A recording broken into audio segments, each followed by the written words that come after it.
इस कार्यक्रम के पुण्यार्चक हैं श्री वीरचंद, श्रीमती उषा रानी, श्री राजेंद्र कुमार, गजेंद्र कुमार, श्री अजय कुमार, श्री प्रवीण, श्रीमती प्रिया, श्री विकास, श्रीमती मेनका, श्री प्रणव, रेशम, अक्षित, तनिष्क, कश्वी, लाव्या एवं समस्त बड़जात्या परिवार, कामा निवासी, दिल्ली, जयपुर प्रवासी, फर्म एकता एंटरप्राइजेस।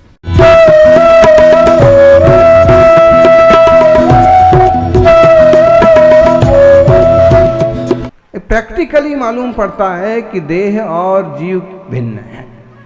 जो इंद्रियां हमें दिख रही हैं वो इंद्रियां द्रव्य इंद्रियां, जो इंद्रिय जिनता, जो व्यक्ति इंद्रियों को जीत करके इनसे अधिक अपने ज्ञान स्वभाव वाले आत्मा को जानता है, तम खलु जितेंद्रियम, निश्चित रूप से वह ही जितेंद्रिय हैं। भड़ंति जे निश्चिदा साधु, जो निश्चय में स्थित हैं वो साधु ऐसा कहते हैं।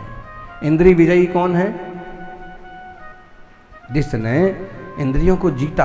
आपको मालूम होगा कि लोक में, इस देश में कुछ ऐसे भी लोग होते हैं, उनने इंद्रिय विजय के नाम पर आंखें फोड़ ली। आंखें ना होंगी तो कुछ दिखाई नहीं देगा, आंखों पर पट्टी बांध ली, विषय वासना नहीं रोकी गई,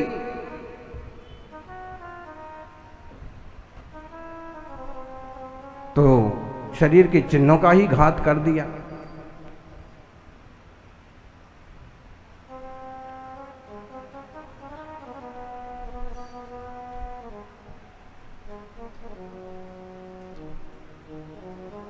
इससे इंद्रिय विजय हो जाएगा क्या?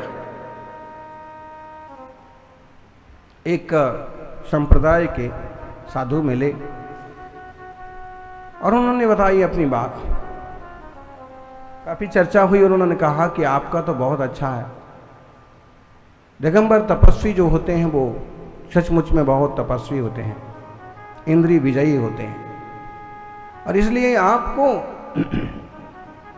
स्पर्शन इंद्रिय विजय करने में भी कोई दिक्कत नहीं होती है। लेकिन बोले हम भी इस लाइन पर आए तो हमारे साथ तो ये हुआ कि हमारे इंद्रिय चिन्ह को ही कुचल दिया गया ताकि स्पर्शन इंद्रिय विजय हो जाए।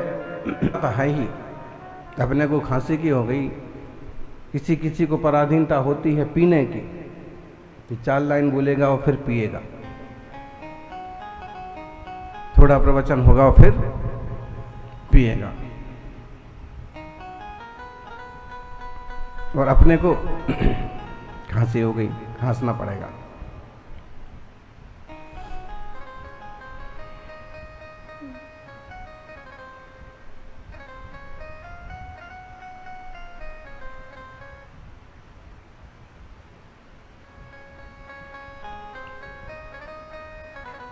देह की पराधीनता है।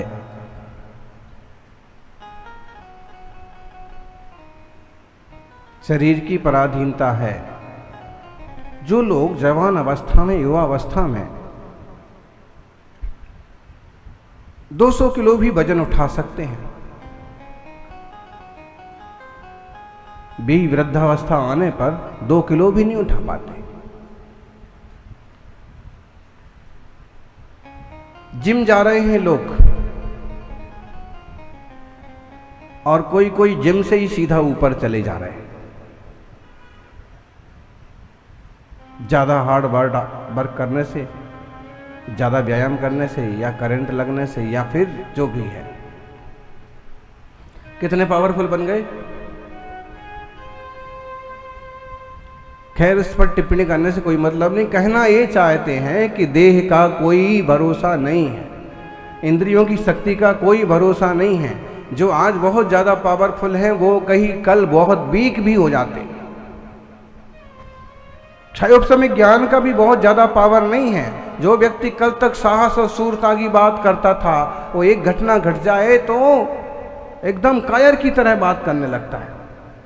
बागड़ के एक सज्जन थे, नाम पता है, बड़ी बड़ी मूछें रखते थे, और थाने की तरफ से उनको गांव का एक तरह से मुखिया कहिए, कोतवाल कहिए,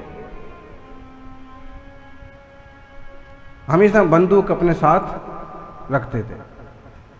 एक एक्सीडेंट हुआ, सज्जन थे, अच्छे थे, एक एक्सीडेंट हुआ, ऐसी चोट लगी कि प्राण तो बच गए, लेकिन इतने भयभीत, हर चीज से भयभीत, खड़े होने से भी डर लगे कि खड़े हों तो गिर जाएंगे।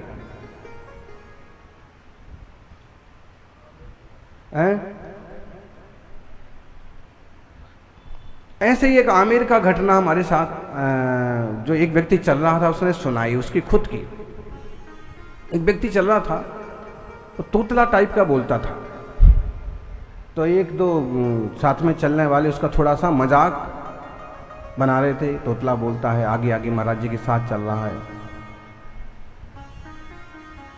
तो उसकी जो हमको कथा बताई कि बोले इस एरिया का डॉन,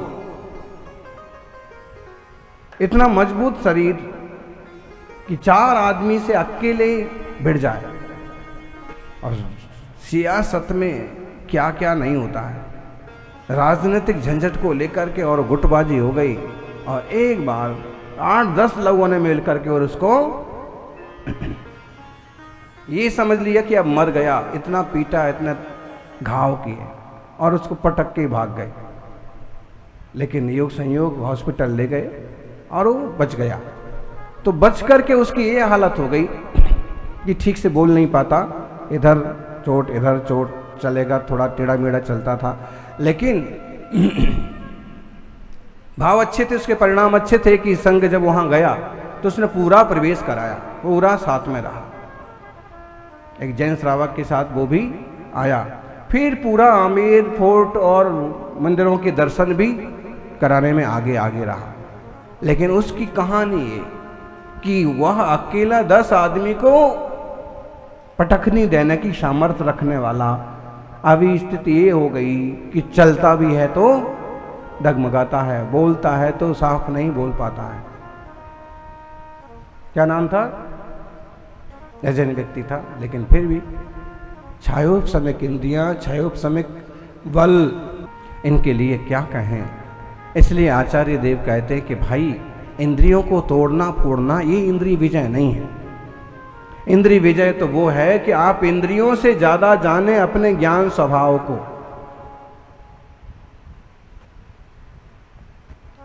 ध्यान में आया?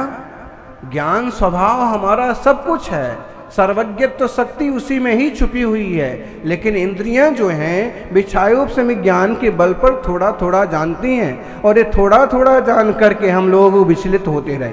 ऐसा दिख गया, वैसा सुनाई पड़ गया, इस तरह का स्पर्श चाहिए, इस तरह का रस चाहिए, सब कुछ इंद्रियों के लिए तो हो रहा है। आजकल दुनिया में जो जो कुछ लोग कर रहे हो, किसके लिए कर रहे हैं? इंद्रिय पुष्टि के लिए, इंद्रिय विषयों की साधना के लिए। धन भी कमाते हैं तो इसलिए कि हमें साधन मिलेंगे, साधन मिलेंगे तो इंद्रियों का सुख होगा, लेकिन इंद्रियों का सुख, इंद्रियां सुख नहीं देती हैं, सुख तो ज्ञान स्वभाव में से आता है। ऐसे भी मुनि राजों के दर्शन आपने किए हैं कि कोई सुख साधन ना हो तो भी आनंदित रहते हैं, और दुनिया में ऐसे भी लोग मिलेंगे कि ढेरों सुख के साधन हैं लेकिन फिर भी दुखी हैं। और इसलिए इंद्रिय साधन, द्रव्य इंद्रिय और भाव इंद्रिय का विजय करें। वो किस्सा आपने सुना होगा, गांव से एक व्यक्ति दिल्ली आया, और दिल्ली में उसको कंपनी की तरफ से रुकाया गया होटल में। कंपनी बुलाती है ना, होटल में रुका। होटल में उसने पहली बार देखा, क्या देखा? उसके गांव में तो बिजली भी नहीं पहुंची, नल भी नहीं पहुंचा, सड़क भी नहीं पहुंची, लेकिन योग संयोग उसको दिल्ली आने का मौका मिल गया, और उसने होटल में देखा नल लगे हुए। उसने पानी के लिए आवाज लगाई तो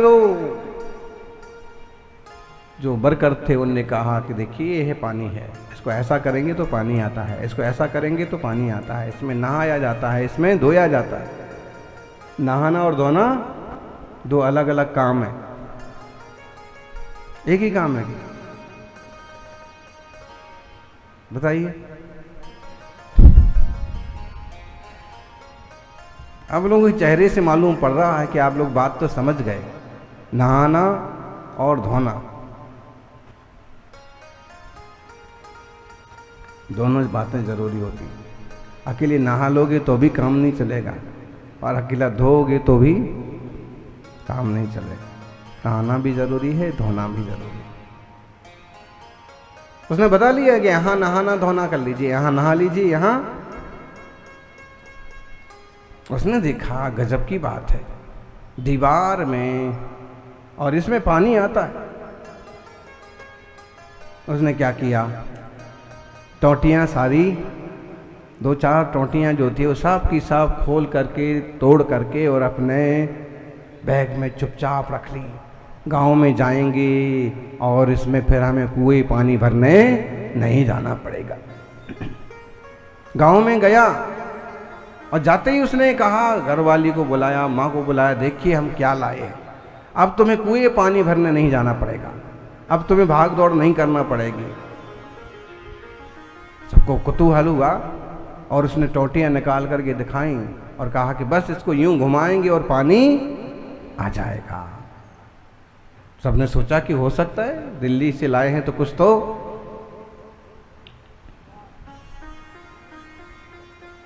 उसने टोटियों की खूब घुमाया, खूब बहुत कुछ किया, पानी आया नहीं आया। क्यों नहीं आया? क्योंकि पानी टोटी से तो आता है लेकिन टोटी से नहीं आता।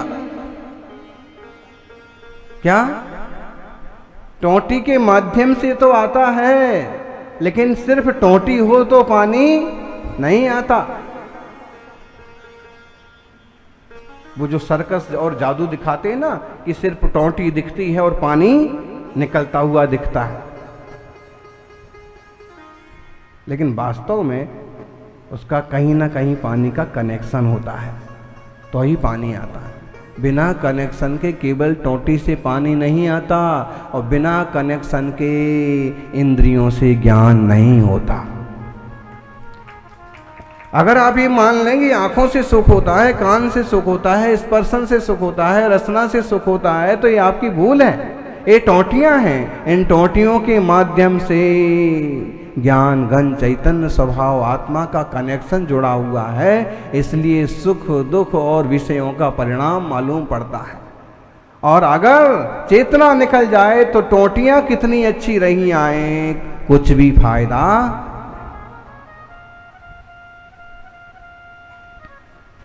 आजकल तो मरने के बाद बॉडी दान करने लगे हैं, देह दान।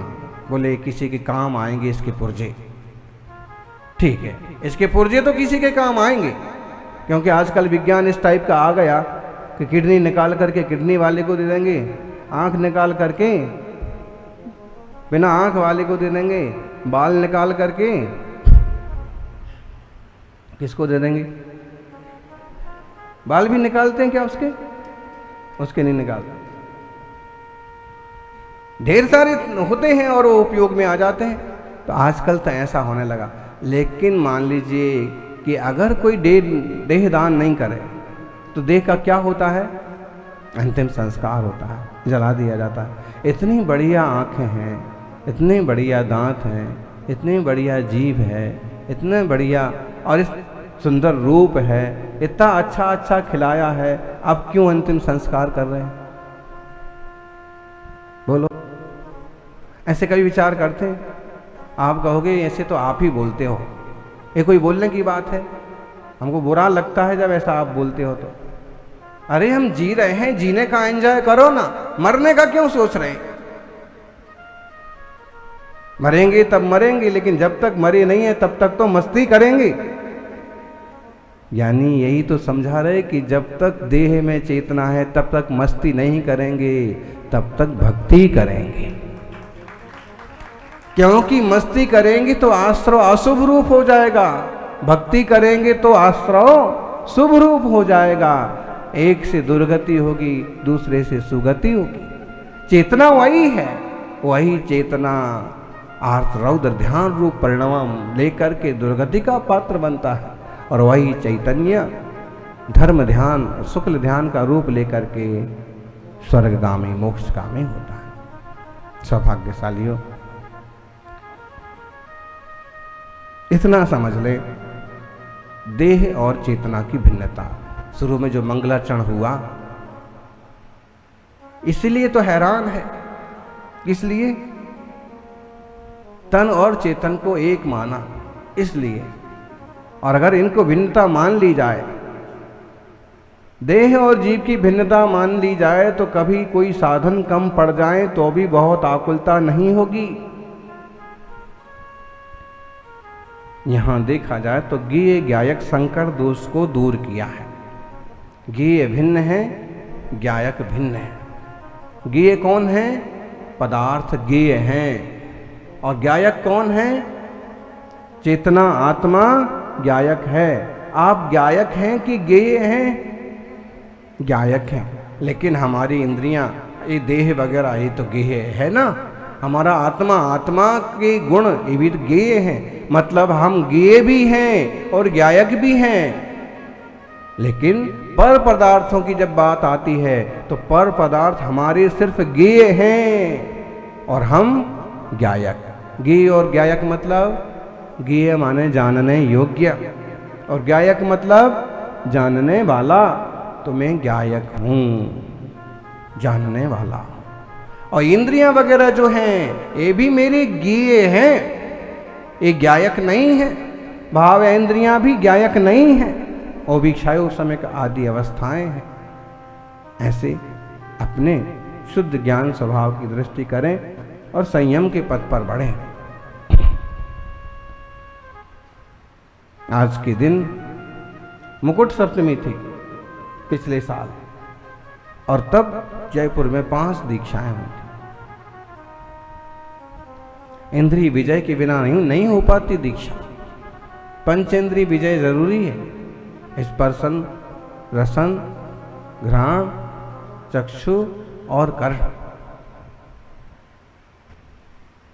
भाई वस्त्र आदि का आवरण ले लिया है, उसमें स्पर्शन के लिए एक सुविधा हो जाती है। क्यों जी? होती है कि नहीं होती? सुरक्षा होती है, ठंड से बचते हैं, गर्मी से बचते हैं, धूल से बचते हैं। दिगंबर रूप जो है बहुत कठिन साधना का रूप ही कठिन साधना का है। पल पल की धूप, पल पल की धुआं, पल पल की धूल, सर्दी गर्मी, बहुत असर पड़ता है। और जिसने इतना स्पर्शन इंद्रिय विजय किया कि तन से वस्त्र का भी त्याग कर दिया, धन्य है वो तपस्वी साधु। स्पर्शन इंद्रिय विजय के अंतर्गत आएगा, ही वीतरागता के अंतर्गत आएगा। ऐसे वीतरागता का मार्ग है संयम। इस संयम की साधना आपसे जितनी बने उतनी करें, लेकिन इतना तो जरूर करें कि कभी इंद्रियों के प्रतिकूल कोई चीजें उपलब्ध हों तो बहुत ज्यादा आकुल व्याकुल ना हो। ये ध्यान दें कि इंद्रियां इंद्रियां हैं, विषय विषय हैं, और मैं तो ज्ञान घन चैतन्य आत्मा हूं। निज आत्मा की दृष्टि बनाएं, सहज शांत स्वभाव की दृष्टि करें तो आनंद होगा। जय बोलिए मुनि सुब्रत भगवान की।